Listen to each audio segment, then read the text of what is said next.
Chris O'Bow, my friends, I hope this finds you well. So let me start by asking you a question. Have you ever been offended? Now, I'm going to go ahead on a limb here and assume that every single person I've just asked that question to has said, yep, I've been offended. Now, what caused the offence?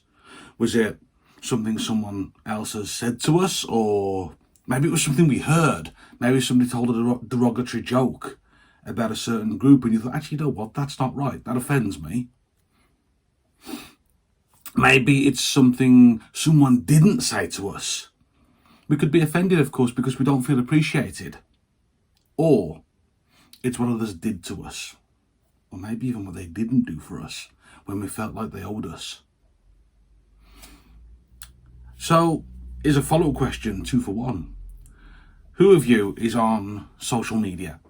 Snapchat, Twitter, Facebook, TikTok, they're all the ones I can think of. I can almost guarantee that if you're on those social networks, you'll see at least one thing daily almost that offends you. I know when I'm doing the rounds on my Twitter feed, I see things all too often that I have to stop myself from replying to. But in today's gospel, Jesus names a wide and varied list of things that can cause harm or offence. The things that distract us from our faith.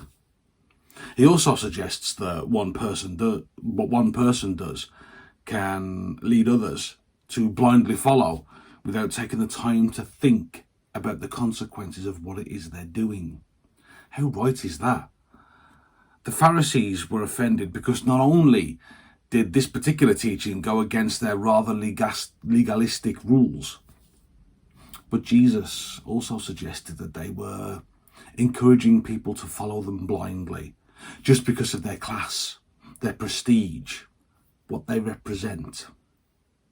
We see it all the time in life. There's the almost cult following that people like serial killers build up, like Jeffrey Dahmer, Ted Bundy. There's the almost the contemporary, of course. There is the almost cult-like following that Donald Trump, for better or worse, has indeed been able to get for himself. There's people, even in this country, who will absolutely support monarchy all day long, and then there's people that would rather see the monarchy done away with. Or maybe it's the fanatical consumption of what we recently saw, the prime drink. All because 2 guys said it was worth drinking it. Or, and of course this is a dig I often take, the many vanity projects of the social media billionaires.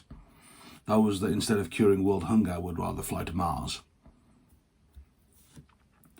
Of course, as with all of Jesus' teachings, there are deeper issues here. As we read scripture, we can see so many examples of where Jesus simply does not pull punches. He doesn't. And there are times when the blunt nature of his words, they give people pause for thought, and they shatter the fourth wall, and they come through and they speak directly to us. And of course, the question then rises, why? Why did Jesus do things that way? Sometimes, being blunt cuts straight to the heart of the matter. It gets straight to the point, even when it may not be comfortable for people around us to hear. And much of the time, we will of course try to soften the blow. When we speak to people, we'll try to make things easier to deal with. We'll try to come to an understanding of what's going on. And almost all of the time, that's exactly the best way to be. Of course, there are other times when it simply isn't going to work. It gets shrugged off as something less important, or worse, it gets ignored. It's not, doesn't matter. You're just having a moan again, it's fine. But we know that Jesus is the Son of God, sent to save us all.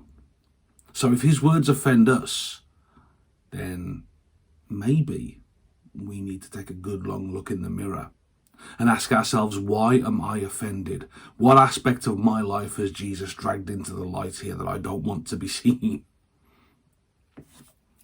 And then today's gospel, we sort of get two stories in one, really, don't we? Because then we get the Canaanite woman who desperately needs Jesus' help. She's willing to do anything for her daughter. Now, I'm a father myself, and I can honestly say that there is nothing I wouldn't do for my kids. And this Canaanite woman, she has as much, if not more reason, to be offended when Jesus likens her to a dog almost. He says, it is not fair to take the children's food and throw it to the dogs. Now think about that for a moment. Me or you, we approach Jesus and we ask him for help, and we receive the response that this woman got. We'd be floored. We'd knock us over with a feather, hit for 6. But this woman, she only had one single goal in mind. Her child was in desperate need of help. And let's face it, I don't imagine things could get much worse for this poor woman. She rolled the dice. She reached out in desperation, and how many of us have done that? I'm willing to bet every single person watching this video. We've all reached out to Jesus at times of desperation and help me. And then, just as when it looked like things couldn't get any worse for this poor woman, Jesus said that he'd been sent to minister to the Jewish community. He repeated a saying of the day that pagans were nothing but dogs, although, to be fair, talk about sugarcoating things and making them gentle. He more uses a translation of the word puppies to soften it a little bit. And yet, and this is one thing I love about Jesus, most of us get to C through B. We go A, B, C. Jesus will get to C, no problem at all, but he'll go all the way around and make sure he doesn't miss a single letter. And that's exactly what happens here. In verse 28, he says to her, "You have great faith." Now, great in Greek, one of the words for it is mega. So mega faith. Think about that. How amazing is that? This woman doesn't just have good faith. She doesn't even have a brilliant faith. She's got mega faith. That's amazing. And everything was wrong with this woman in regards to Canaanite and Jewish relations. She was the wrong gender. She was a woman. She was the wrong religion. She was pagan. She was the wrong nationality. She was Canaanite. But she still spoke for her convictions because she saw the simple, naked truth that Jesus Christ could heal her daughter. Sometimes the voices that say you are wrong, they come from within. Believe me, I've heard it a lot over the years, how wrong I am. Wrong accent, wrong background, wrong look. Jesus sees past all of that though, and none of us are useless. None of us are to be discarded. This woman who was wrong in so many ways, she believed that he could save her daughter. And it's one of those amazing moments of clarity that often happen in the Bible, doesn't it? Let's be fair. It's one of those moments of clarity where we just sit back and go, oh, wow. Because that woman, she wasn't offended. She wasn't hurt by what was said. She remained focused like a laser on her goal. Her thoughts weren't about nursing a bruised ego or feeling hurt because things had been blunt. Her faith told her that she needed his help. Her daughter needed his help. Her daughter needed his healing, and absolutely nothing was going to get in the way of that. Not his words, not her ego, nothing. There was a bigger issue at play here, and she knew it. And each of us will have had those moments where something was bigger than us. Each of us will have had that faith inside of us, that calling, that need for Jesus. In respect of the woman, Jesus heals her daughter because he's so moved. Her absolute faith in him, like I said, they shouldn't even be talking. Everything about this situation is just totally squiff, totally wrong. And yet here we are. Jesus and a Canaanite woman. And he says to her, your faith has done it. Don't worry about it, love. Your faith has sorted this. It's all good.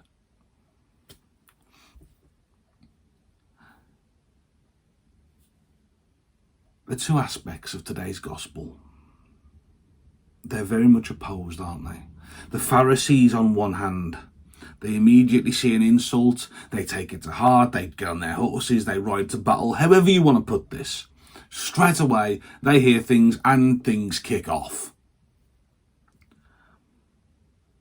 They were offended by the fact that they were challenged.